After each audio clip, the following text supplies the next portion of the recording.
Hello, second graders. I am back now and we're going to talk about subtraction mental math strategies. Okay, here is your essential question. How can I use mental math strategies to solve subtraction facts? We have here another mental math man, and he has all of your strategies in place to remind you. And remember, these are thinking bubbles. This is things that you should be thinking of as you are approached with a math fact. All right? The first thing you ask yourself, which strategy can I use to make solving math facts easy? You have 3 strategies. The first one is using the relationship between addition and subtraction. Now this right here, you're going to need to be able to do fact families, okay? For example, 13 take away 9 equals unknown.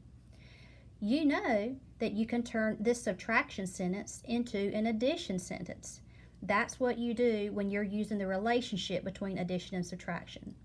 So that's what I did. 9 plus 4 equals 13. So I knew that 13 minus 9 equals 4. And here's an example of the fact families in case you need to go back and practice that. This may be a difficult strategy if you have not mastered your fact families. So if you're having difficulty with this, go back, get some equations, and practice making addition equations into subtraction equations. The next strategy, creating an easier problem. Again, we have the equation 13 take away 9 equals.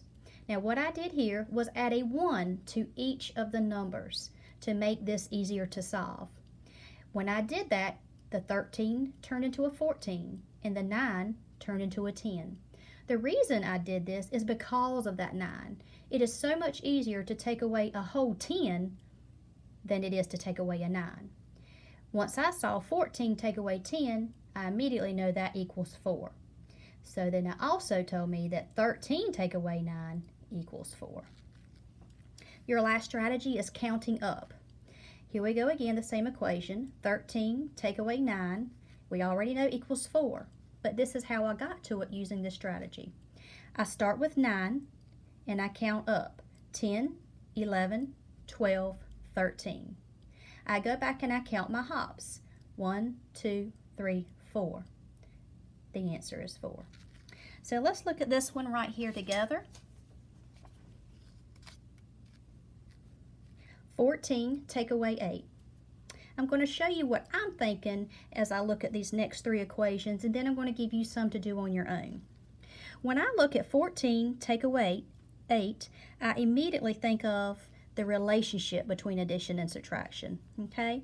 I know that if I turn this into an addition sentence, I'm thinking in my brain, 8 plus something equals 14, okay?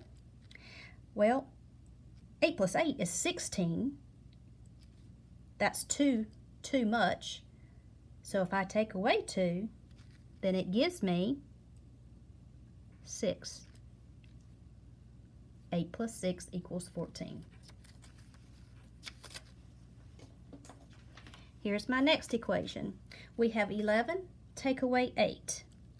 Now with this one, I just created an easier problem. I see that 11 and it is so close to that 10. Anytime we have a 10, it just makes subtracting so much easier. So I'm going to take a 1 away from the 11 and make it a 10. And then I'm going to take a 1 away from the 8 and I'm going to make it a 7. It's so much easier to know that 10 take away 7 is 3. And if I know 10 take away 7 equals 3, then I know that 11 take away 8 equals 3. Okay? Lastly, we have this equation. Don't let those large numbers fool you or scare you, okay? We have 19 take away 16. I immediately see in my brain, I'm thinking, oh wow, these numbers are so close together, 19 and 16, those numbers are really close. So I'm going to use the strategy counting up. I'm going to start with 16 and I'm just going to count up until I get to 19. 17, 18, 19. If you need to go back and count those hops, do that. 1, 2, 3, and then your answer is 3. Now, I'm going to give you an equation. I want you to look at this, and I want you to pause the video and work it out, and then we'll come back. Okay, 16 take away 8. I immediately think about that relationship between subtraction and addition. This triggered something. It triggered those addition double equations that we talked about in the other video. 16 take away 8. So I'm going to go ahead and make my addition equation. I know that 8 plus something is 16. And I just happen to know my doubles. 8 plus 8 is 16. So 16 take away 8 equals 8. All right, here's your second equation, and I want you to work this out, pause the video, and then we'll come back together.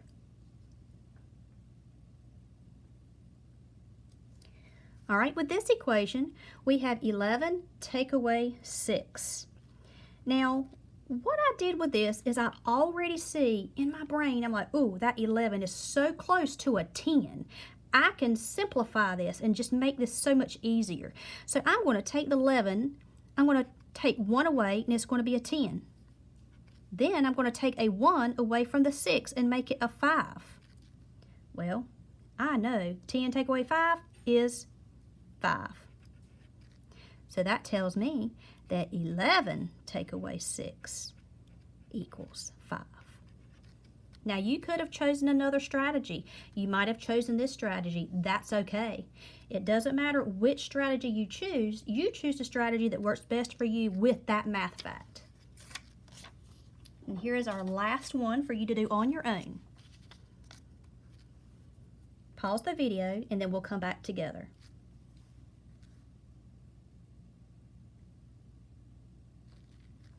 Okay, with this math fact, I see large numbers. 18 take away 15.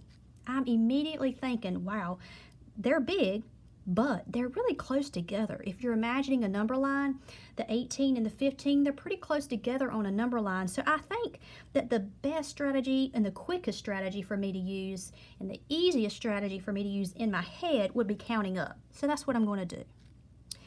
I'm going to start with the 15. And I'm just going to count up to 18. 15, 16, 17, 18. And remember, if you need to go back and fill these in, do that. Whatever helps you. In time, you probably won't have to do that.